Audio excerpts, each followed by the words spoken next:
your mind at a jail. As long as you believe, you can never fail. Breathe, exhale, let the negative go. To exhale, believe. Work your mind at a jail. As long as you believe, you can never fail. Breathe, exhale. Hello, hello, hello. Welcome, welcome, welcome to Excel and Believe. How are you guys doing today? Here on Excel and Believe, you'll be able to hear of challenges, processes, and victories of everyday successful people. This is to encourage, inspire, and uplift you through the things that life can throw at you. We want you to let go of anything negative and change your thinking and realize that you have the power to rewrite your story. Challenges make life interesting, but overcoming them is what makes them meaningful. So don't stay stuck in the valley.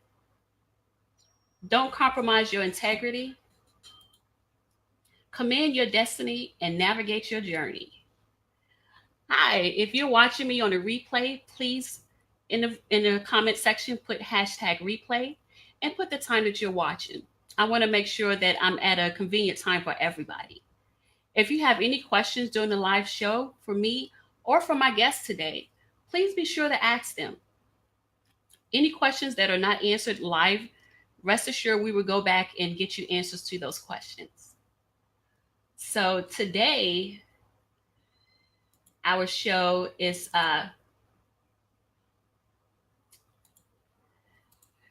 today my guest will be Betty Lewis. She's going to share with you how she was too busy at one point working, schooling, housekeeping, being a mom, and didn't take the time to practice what she preached. She went on a journey of mastering her money and her purpose. This allowed her to go from being homeless with an infant to owning her own home. You guys could do this too.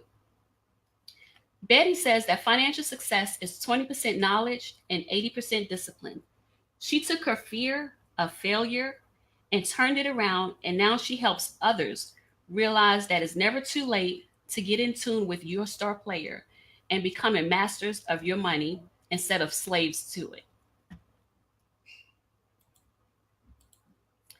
Today's segment is sponsored by Manu Williams of Wycott Realty. Are you thinking of buying or selling a home in the Northern Virginia area? If so, give Manu Williams a call. With over 15 years of experience, she will guide you and support you through the process. Manu always put forth 100% into helping her clients. Her motto is exceptional service every time.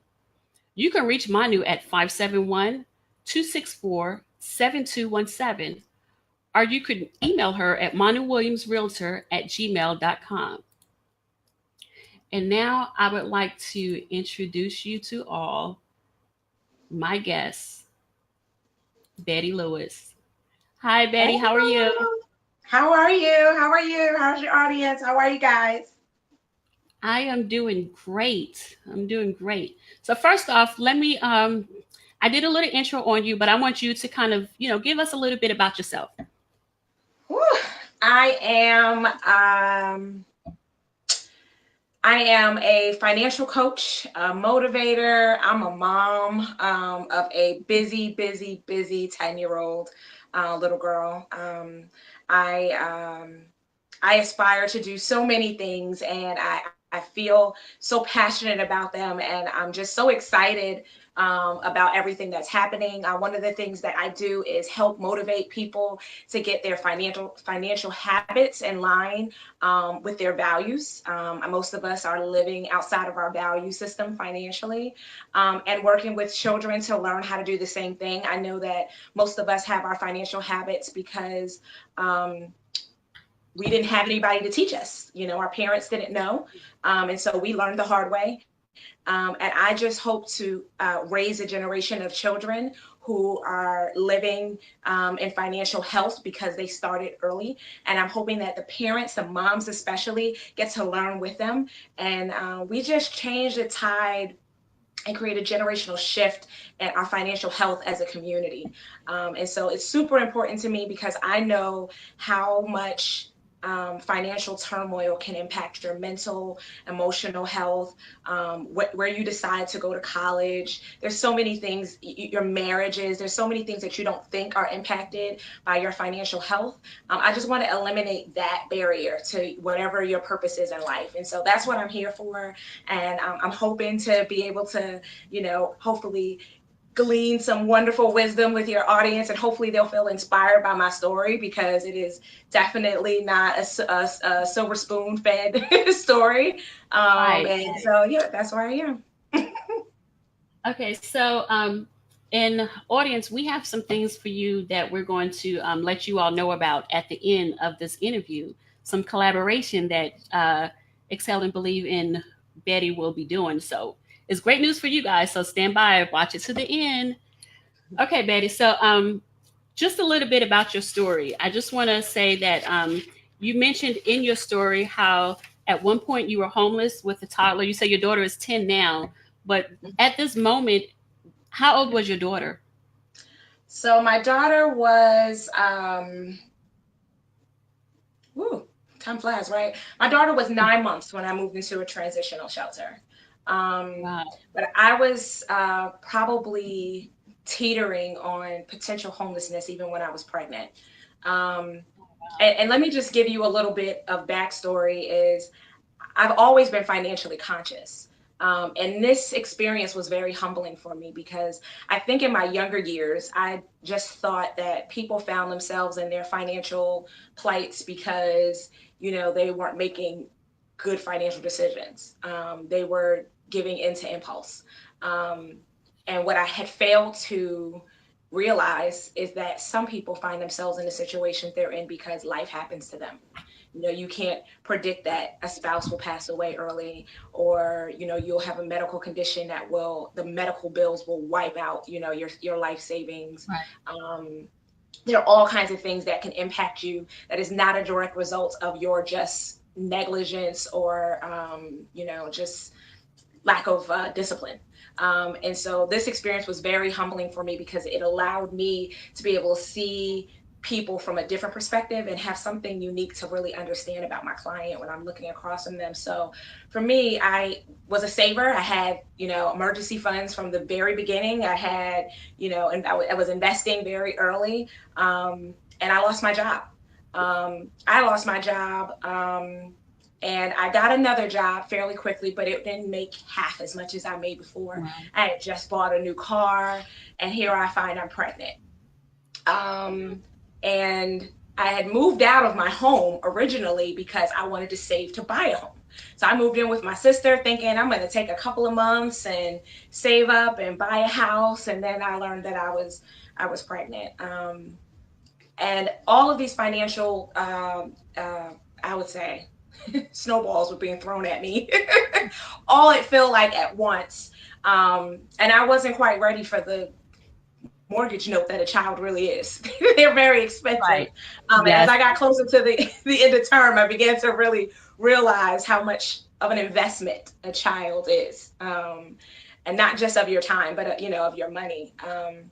And I was, a day away from being homeless. I think I was about 7 months pregnant at this point. I hadn't told my family because I'd always been the financially responsible one, and I was embarrassed a little bit. I think now I can say that. I think then I just thought, I don't know. And I don't know how it laid upon my sister's heart, but she just called me out of nowhere and said, "Hey, Betty, I want you to move in with me, and, until you have the baby." I mean, I was a day away. I don't know where I'm going tomorrow. I called social services to find out, can I, come to a shelter? And based on my income, they told me no, and I said, I'm almost full term pregnant. I have nowhere to go. I can't even just stay there for a couple of days. And this is what she told me. And it breaks my heart every time I rethink about it. So she said, "You make too much to get assistance and not enough to survive. And unfortunately, you fall into a crack." And it hurt me. Because so many of us do that today. That's what happens today. You see people in situations, they're not, it's not like, they're not working. They're not trying. They're just, they don't make enough to survive, and they make too much to get help. They're in that gap. and nobody's servicing them. And as far as financial education goes, you know, from that gap of you make too much, you don't make enough, all the way down to you don't make anything at all, nobody's giving you financial literacy. Financial education only comes to those who probably don't even need it, the people who have a lot of money and probably already a lot of financial education to begin with. And so you don't know where to go. And so I moved in with, the next day my sister called me, I moved in with her. I got a place, and my daughter's father and I, we separated when she was about 7 months old. And I knew then that I couldn't afford, you know, I couldn't afford the bills by myself. You know, I knew immediately, I don't know what to do. It just so happened that at the time, my church had a program called the Lily House, and it was a transitional shelter for women into home ownership. And so you had the opportunity, you lived with a roommate and you didn't always know who you were going to live with. And it gave you an opportunity. You still paid rent, but not as much as before, so that you had an opportunity to try to save to get out of that situation. I mean, to come into an opportunity like that at just the right time. You know, they had people who lived in this house for 2 years at a time. So they had to have been done with their previous, like for all the things to kind of line up for me to find myself in this opportunity to move into this home was just a miracle. I lived there for 2 years. So my baby was 9 months when we moved in, and she was a little over 2 years old when we moved out into my first apartment again, post the shelter. And that was still hard. I felt a sense of relief because I was back in my own space and I was kind of doing it on my own. I don't think you're ever really doing anything on your own. But I still was missing something. I think I was so far, I had gotten so used to just trying to survive. I stopped really pursuing my purpose. And the further I got away from my purpose, a depression really began to set in. And that depression made it really hard for me to see myself in a different space. And I was reading this book by Eric Thomas. I don't know if you're familiar with him. Have you ever read anything by Eric? No, I haven't. He is a phenomenal motivational speaker. They call him the hip hop preacher. I'm not really sure why. But he's a phenomenal motivational speaker. I love Eric and Les Brown. I listen to them a lot when I need to hear positive words in my head. And he has this if you look up anything about him, what I want you to look up is it's who you want to succeed as bad as you want to breathe. And he tells this story about this guy who wants to be successful, and he meets this guru who tells him to go out into the ocean, and he gets deeper and deeper and deeper, and he's like, this is the weirdest thing. And then he pushes his head under the water, and the guy is fighting, to breathe. And what he explains is, the only thing, whatever it is you thought was important that day, whatever you thought it is you needed that day, you don't understand what it is to need anything until you don't have breath, until you can't breathe. Until you want to succeed, as bad as you want to breathe, you'll never be successful. And it hit me, right? The very next day, I was like, I wanted to sleep in. And then suddenly I just... like, how badly do I really want to take that breath? Can I sleep in? Is it worth it? And it resonated with me. But then slowly, at work, I started feeling like, I think I'm going to be stuck in this job for the rest of my life. I'm never going to get to a place where I have a home of my own, that I can do more than just, get coloring books to do, quality time with my daughter. I wanted her to experience some things. And I began to physically feel like I was suffocating. I remember being at work feeling like I had a plastic bag over my head, and I was gasping for breath at the thought of, what if I can't get out of here? I felt like I couldn't afford to quit because, you can get to a point in your career where you make too much to quit. You know what I mean? You want to pursue your purpose and you're afraid to take that leap, that pay cut to do what you want to do. And And then I also managed to really grow in my career without a degree. And I began to feel like, okay, now I'm really hitting a ceiling. It had never been an obstacle before, but now I kept feeling like I've been looking for a job, another job for a year and a half, and nobody's biting. I never had a problem landing an interview before, and suddenly I can't go anywhere. And I began feeling like, what if I'm stuck here? And I immediately thought about that Eric Thomas quote, until you want to succeed as bad as you want to breathe, you'll never be successful. It was that feeling of suffocation that catapulted me to immediate action. I mean, when I tell you immediate action, I mean immediate, immediate action. So, I mean, that was just a huge turning point in my life. Who, and are you saying Eric, what's his last name? I want to put it up there so that our fans, they can write it down if they want to. Is it Thomas or Tomlin? Thomas. ERICHOMAS. Eric Thomas. Okay. He does Breathe Universities, but he has just look up on YouTube, Until You Want to Succeed as bad as you want to breathe, and it's just a story. It's probably the best one he did. It's probably what catapulted his career, that one story. But it's life changing to really think about it. Okay. How motivated you really are. Right. So so that caused you said, to make immediate changes in your life. Give me just a couple of those, those changes that you made to kind of adjust you from you feeling suffocated to now I'm moving and I'm doing something and I'm proud of what I'm doing. So I think what a lot of people don't realize is how depression manifests. And sometimes you can even see it in their physical environment. I began to let my house completely go. You could see it when you walked in the house. It was clothes here, the dishes were piling up. And because I would walk in and immediately feel then depressed by how I'd let my environment get, I would just get more depressed, and I'd want to move into another room. And suddenly I had nowhere to go in my house where I didn't feel like my environment was a reflection of how my head and my heart was feeling at the time.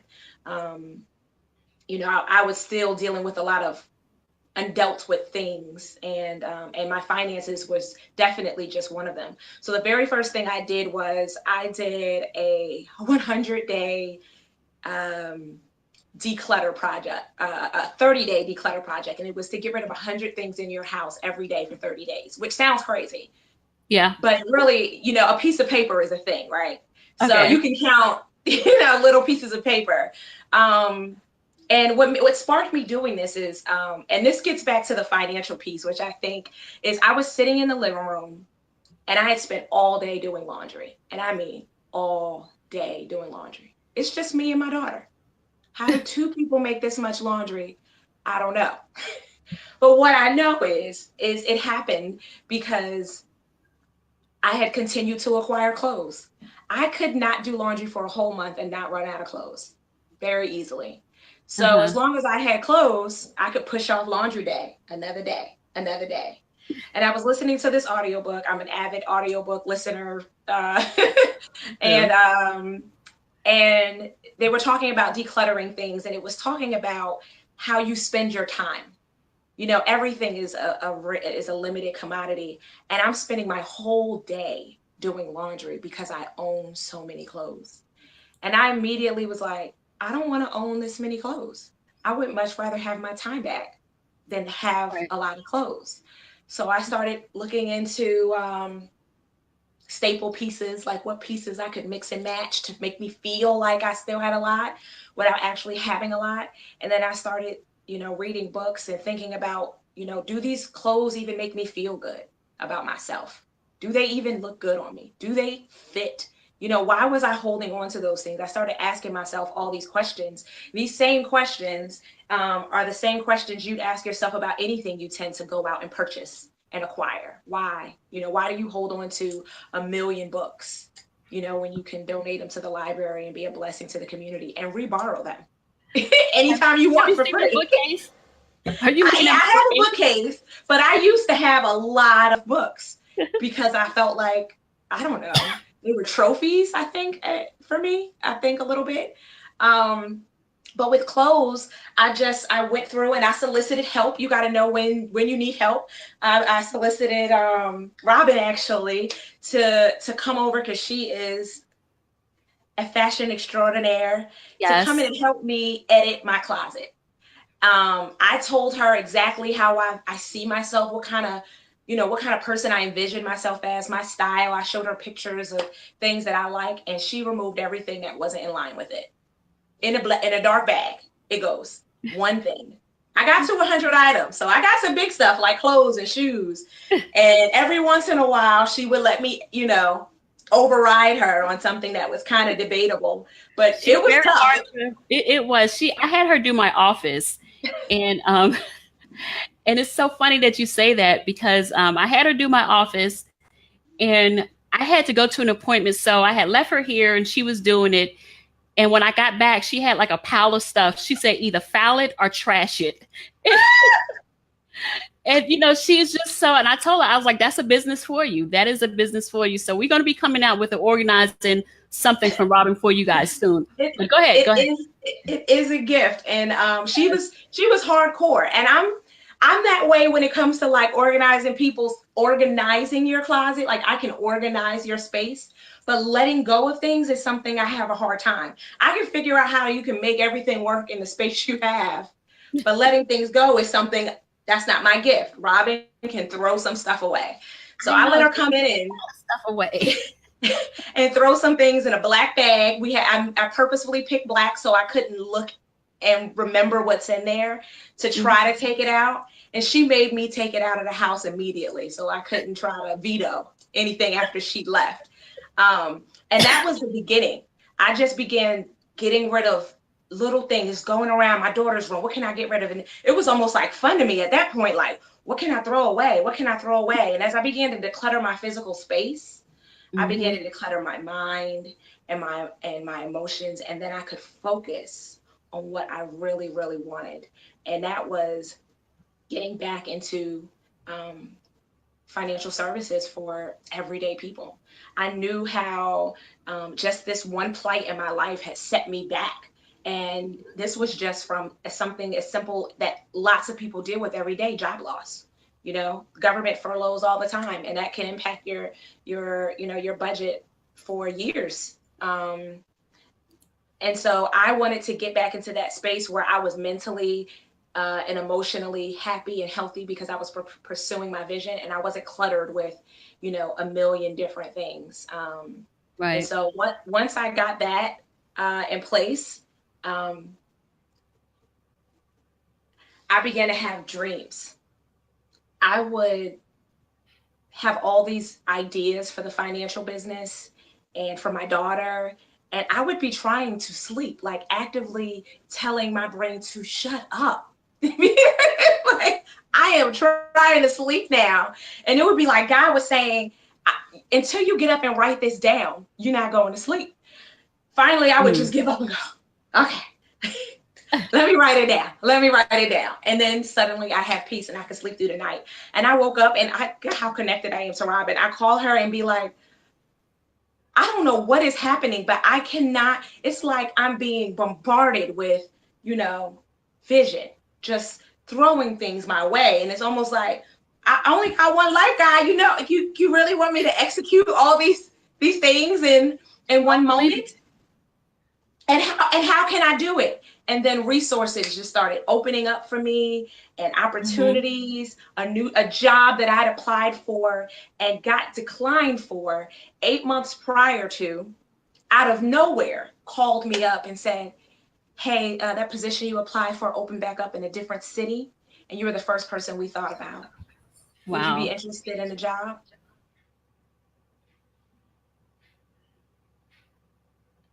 Okay. Um, okay, Betty, I got you frozen for a minute.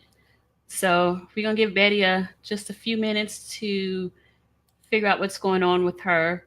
But so while we're waiting on Betty, some of the things I that mean, Betty. Oh, you there? think about Eric Thomas's story, the whole point was, as bad as you want to breathe. Okay, so we're not going to let her end with that. She'll check back in just a minute. But you know, some of the things that she do, I want to read you a little bit of her bio while we're doing that. You know, she's a coach in her financial field. She's been a coach in finance for over 10 years. She's learned from the School of Life and a formal education in finance. And she told you about how, you know, in life she's learned that. She believes the School of Life has taught her more about money than any classroom ever could. Through life's lessons, she has discovered that financial success is only about 20% book knowledge and the other 80% is behavior. She is a budget slayer who is passionate about all that she loves. She believes that all of us ladies have a self-worth that is rightfully through the roof. So I think we got her back now. So let's bring her in and let her continue on with her story. I'm so sorry. I don't know what happened. I don't know either, but we made it work. We made it work. So I read them a little bit of your biography. So they do, you know, have a little bit more of your background. So you were saying that, you know, you were talking about how you got to that point of, you know, with wanting to succeed as much as you wanted to breathe. Go ahead and finish with that. I was saying that when I saw Exhale and Believe, I thought how divinely connected.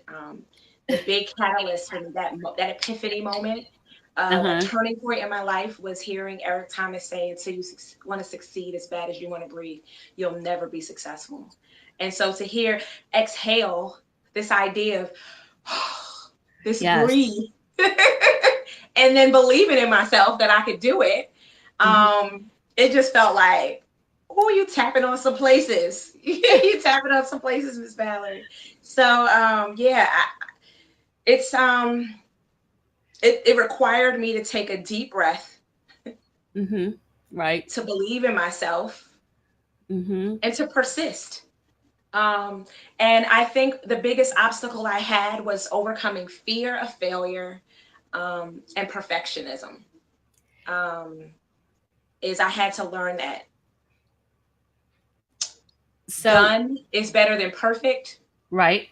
And progress is better than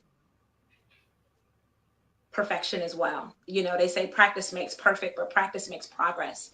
You know, the whole goal is not just to be perfect every day, but did you get closer to your goal? Right. And little goals, celebrate the little ones. Yes, being okay with like, just take one step at a time, girl. Don't beat yourself up so bad. I think that's why we quit, is we feel like we have to make these grand gestures to have arrived. If you're better than you were yesterday, maybe that's progress. If you had $0 or -$dollars in your bank account and you're down to $1, maybe that's progress. Celebrate that win, you know? And I think that I wasn't taking time to celebrate myself. I think it has a lot to do with how society, you know, puts us in this box that you're not successful unless you achieve these things. And they give us these false images. And, you know, I always tell my daughter, I don't like her watching these reality shows because I'm like, none of that. If you go into these women, their actual real lives, they are miserable. And most famous people who don't have the understanding that you just explained are miserable. I mean, we look at some of the stars that we lost or that committed suicide, and it's because they had what we thought was everything, but they were miserable because they didn't have these values, you know, that you're speaking of right now. Yeah, you're right.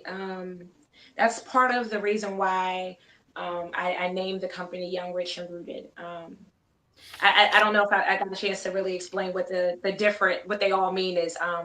Well, yeah, let's talk about that for a minute. So she has Young, Rich, and Rooted. And, you know, this is where you can find her across all social media. But I'm going to let her go ahead and tell us a little bit about Young, Rich, and Rooted. So Young, Rich, and Rooted was a long time coming. But young basically means that you're willing to learn.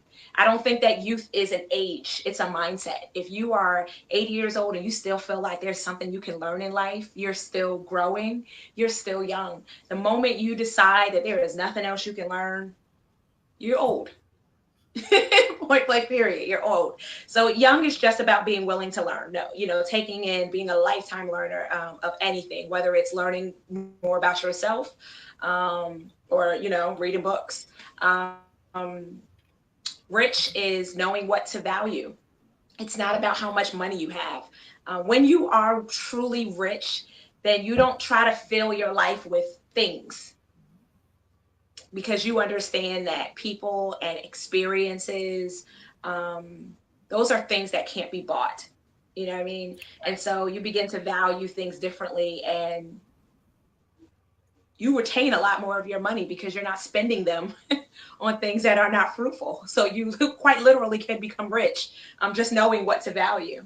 And then rooted, um, just means staying true to your purpose. Um, and that means that you're not just following the trends. You're not watching, like you said, reality TV and feeling like this is where you need to be because this is what everyone is doing and this is how everyone is dressing, and feeling like you need to spin your wheels, or you haven't arrived because you're not doing this, and that's not even your purpose. That's not even what you're called for.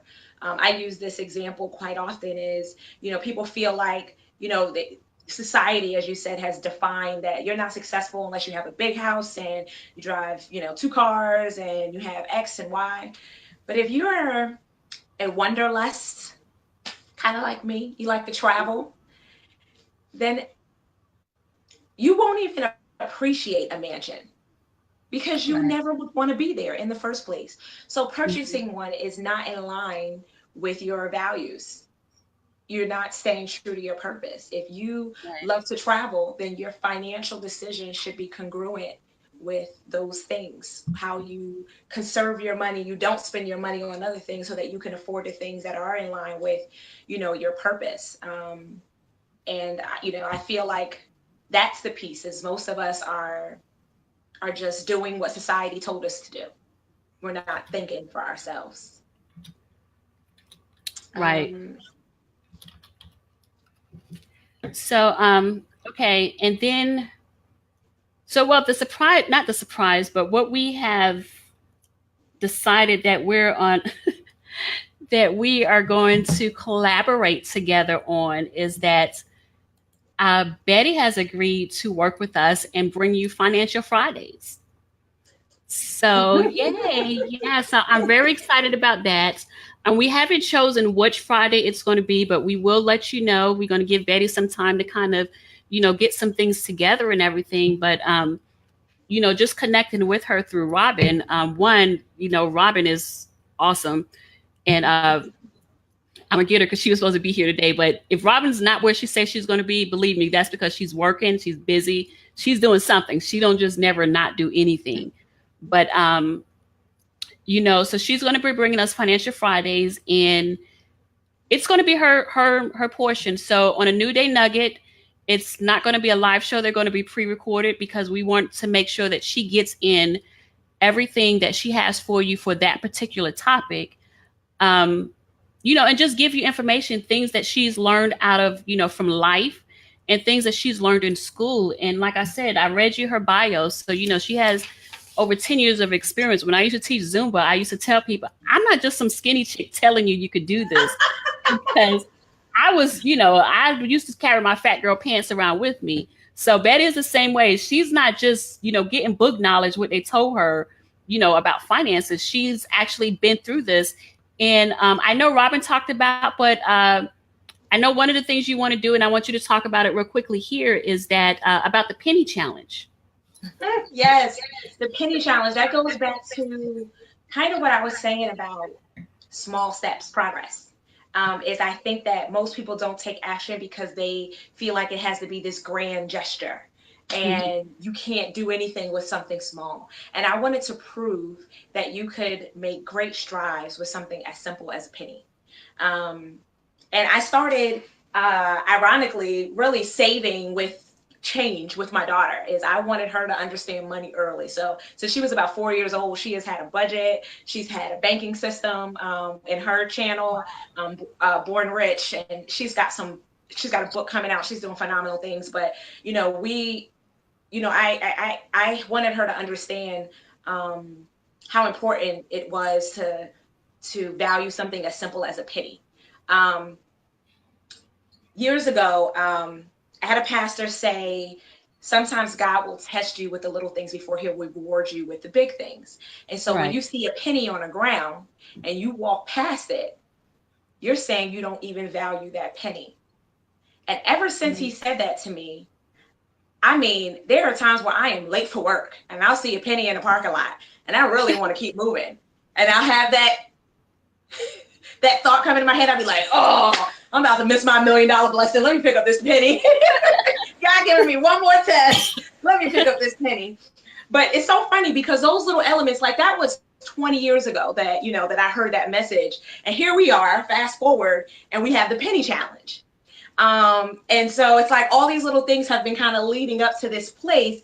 And the point of the penny challenge is every day you increase your saving increment by 1 penny. So on day 1, you put 1 penny in there. And day 2, you put 2 pennies. By the time you get to day 365, December 31st, you're putting $3.65 in there. That's 365 pennies.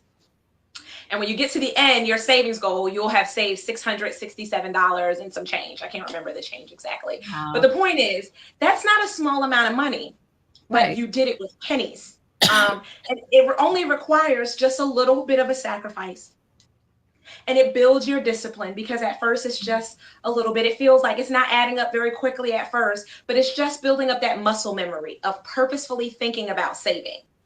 And when you get done with that challenge, you're going to be so used to thinking this habit, oh, when I come home, let me find my pennies, that when you start getting big dollars, it's just innate. It's natural to you. You don't even think about it. My daughter, she's been saving since she was 4 years old. It doesn't even occur to her to spend every dollar she gets in allowance.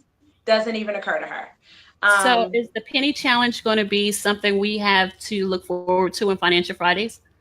Yes, I will definitely go over that with Financial Fridays. I will give your followers the link so they can subscribe to get the penny savings chart. I have so many amazing things that are connected to the penny challenge to help, tools to help motivate and inspire you guys to continue to save. My daughter and I chose to save for our first cruise. That was something that was important to me to give her some experiences. We talked about it, right? I was saying, I want to do something other than color. And who knew pennies, right? She saved her own money. Hello, for her cruise. Hello. Wow. Okay.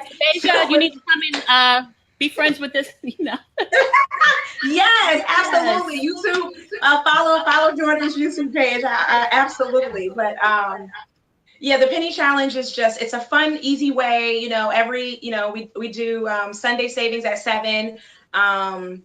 We're going to be getting back to that starting next month. And, the people who are taking the challenge, I check in, how are you doing? When some of them have their kids making banks and, what do your banks look like? It's just a fun way to spend quality time and for your family to participate, to keep each other accountable. You can choose to do the bank as a family, as one, or you can choose to do individual banks and you guys just remind each other, hey, did you put your pennies away? And my tagline for this is it's really something even a homeless person can do, because anybody can find pennies. There are pennies in your pocket, pennies in your sofa, pennies in your car. I mean, there are pennies everywhere and you just don't value them.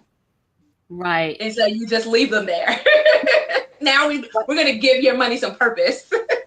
And that's awesome. One thing you said too, that I, on my interview sheets, I always ask them, what additional do you want our viewers to know? And what she said was she wanted you guys to understand what it means to be young, rich, and rooted. And she hoped that the viewers take away how important pursuing your purpose is and how connected your purpose is to everything, including your financial habits. Mm-hmm. So, I'm really looking forward to this collaboration that we're going to have going on, Betty. I really, really appreciate you taking the time today to share with us, because I mean, I'm looking at the comments and everybody's so excited when we mention Financial Friday. So you'll have Financial Friday and you'll have Saving Sundays at 7. Am I saying it right? Is it Saving Sundays or Sunday Saving? Saving Sundays at 7. Okay. So yeah, so please look her up, and like I said, we are going to be doing a lot of collaboration to bring you, because I think that is probably, you know, the biggest challenge is finance, because you think that if you don't have a certain dollar amount, then you look at that as your worth. And like you said, when you start to pursue your purpose, it's connected to everything, and how when you started pursuing your purpose, how things just started falling in line. And you know, and that's what I tell people too, is that we have a pastor and he always say, find, follow, and finish your assignment here on earth. And when you do that, you know, doors just start opening. God got you. I mean, because Betty just explained how God gave her visions, and how she was like, okay, Lord, you know, I mean, God gave me visions before I had my first show. And I'm like, Lord, can I just at least have the first show? Like, come on. You know, but, you know, when you're going through this process, though, and I'm sure Betty would agree with me, that you got to make sure that you surround yourself with your faithful few. Mm-hmm. What we have in Thai is Robin. Woo. Robin, you know, she sits and she listens to what your vision and your mission is, and then she supports that 100%. And it sounds like that's the same thing she did with you, Betty.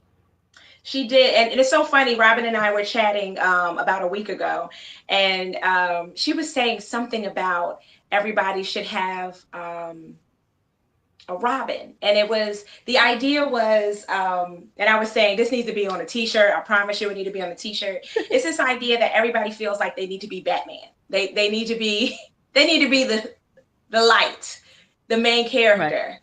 But everybody needs that support system. And you have no idea how your role as Robin, ironically, her name's spelled Robin with a Y, is connected to something great. You know what I mean? You have no idea how important your attachment to this person really, really is. And so to value your role in the mission. And so Robin has just been behind the scenes, so influential and so motivational. And I think it's so important who you are connected to, what you take in, whether it's your relationships, you know, the books you listen to, the musics you listen to. Our intake, including our self-talk, is can really make or break your personal health, your financial health. All those things are impacted by, you know, what we're taking in. And one of the things that we take in the most are people around us. And so it's important that you surround yourself with, you know, people who can see you out of that space, who, you know, I mean, even when I was homeless, you know, my family, a lot of my family, when I tell the story, they're kind of like, because I never really presented it that way. When I lived in the Lily house, you didn't know what it was. You just came to my home. You didn't know why I had a roommate. Right. You know, I didn't explain any of those things. You know, they had a live show, and I remember them wanting me to be on it, and I was too embarrassed. I felt like, oh, my students will see me on there. And, you know, now I feel like I'm so regretful that I didn't announce my my low moments, because I heard someone say this in a book.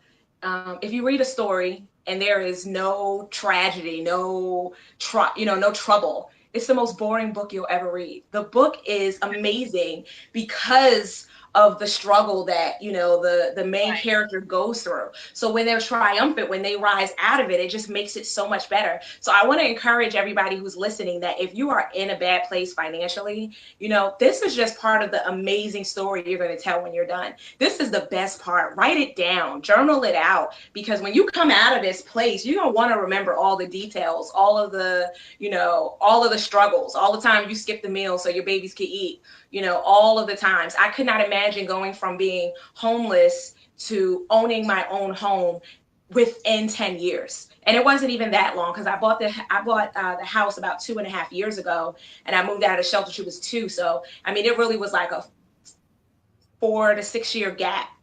between moving out of, the shelter to closing on a home. You know what I mean? And so that story would be boring if I just moved out of my parents' house, I saved, and I bought a house. Right. Right. And people look for, like they tell us, Christians, we're not meant to be, paupers, poor, because who wants to follow the poor? God has it where he wants us to be prosperous in all that we do. And that makes people want to say, well, who is your God that's supplying you with all of this, that's doing this and everything? So, I could really relate to you. And I'm quite sure a lot of my, followers are my church family too. They could really, relate to that. And I had a post up just a minute ago that you was talking, our pastor, Cynthia, she always say, protect your eye gate and protect your ear gate. Always be that, and meditate and medicate on the word, to protect yourself as you go through, to make sure that you're hearing from God. So, like I said, Betty, I really, really appreciate you coming on and sharing such knowledge with us. We look forward to Financial Fridays. So you guys stay tuned and look forward to, when that's coming about. We actually just really talked about it just today, me and Betty, but me and Robin been talking about it for a minute. So we just kind of let Betty in on a secret. So thank you for including me in my role. Yes. So we are looking forward. But I will be sharing more information up about Betty. Especially, you say your daughter has a book coming out. So I would like for you to give me that information so that I could share it with the audience, and we could see that, like you said, young is it's a mindset. Your daughter is 10 and she's already got her first book coming out. And I'm like, okay, I'm trying to write a book, and I think I got half of page 1 down. It's progress. Yes. So I'm celebrating that half a page, but I got a coach star that don't play, so she keep me in check too. So we really thank you again, Robin. I mean, I was talking about Robin. Robin must be talking about me somewhere, but we really, really enjoyed you being on here with us, Betty. Like I said, Financial Fridays coming soon. You guys look forward to that. And it's going to be a wealth. I mean, if you think you got some information tonight, wait till, she have time to sit in and personalize it to you guys, to what your needs are. You could find Betty across all social media at Young, Rich, and Rooted. And also you could look her up, Young, Rich, and Rooted, and follow her for, look for Saving Sundays at 7. That's coming back up. She took a little break, she told me, because we try to walk in perfection, not perfection, but in excellence. So, she took a little break so that she could give you what God poured into her. So look forward to, Saving Sundays at 7 with Betty. And we thank you all for hanging out with us today. We hope that you got a lot of information. Yes, Betty, go ahead. I just wanted to make sure that they could find it. It's at Young, Rich, Rooted. When you're on social media, there's no and in between it. And so on Facebook or on Instagram, it's just at Young, Rich, Rooted. If you're going to www.facebook.com/Young, Rich, Rooted. Okay. If you're looking it up, the ampersand is there. The website, www.youngrichrooted.com, is there. And I'll be I know I didn't get to share, the depth of the story about being homeless. I posted a video years ago, the day I closed my house. I'll reshare that on my Facebook page so they can really watch it. It's pretty emotional because I'm in that moment, but I'll be sure to share that as well for your viewers so they can really get the. And when you share it, I'll share it here on Excel and Believe so that they could, really understand when you're doing Financial Friday, where it's coming from, that it's coming from the heart. Okay. Thank you so much. I appreciate you. All right. And again, thank you, everybody, for joining us. We hope you have a wonderful and blessed week. Breathe. Exhale. Let the negative go. To exhale. Believe. Take your mind out of jail. As long as you believe, you can never fail. Breathe. Exhale. Let the negative go.